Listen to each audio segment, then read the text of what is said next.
Hi అండి, ఈ మొక్కలు నేను బజార్కి వెళ్ళినప్పుడు తీసుకున్నాను. చాలా బాగున్నాయండి. వీటిలో కలర్స్ అడిగితే లేవన్నారు. అందుకోసం నేను ఆన్లైన్లో చెక్ చేశాను. నాకైతే మీషోలో దొరికాయండి. వాటిని ఓపెన్ చేసేద్దాం, చూద్దామండి మనం.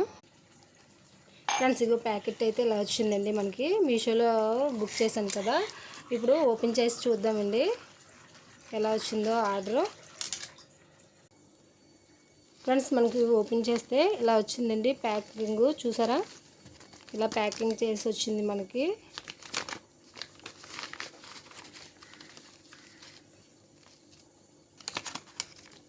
చూసారు కదా, మనకి ఇగో విత్తనాలు ఇవేనండి, ఆ ఫ్లవర్స్వి. మన వీడియో మీకు నచ్చినట్టయితే లైక్ చేయండి. ఇలాంటి మరిన్ని వీడియోస్ కోసం మన ఛానల్ని సబ్స్క్రైబ్ చేసుకోండి ఫ్రెండ్స్. ఇవి నాటి చూద్దాం ఎలా వస్తాయో. మొక్కలు పెద్దయ్యాక మీకు వీడియో పెడతాను. Thank you friends.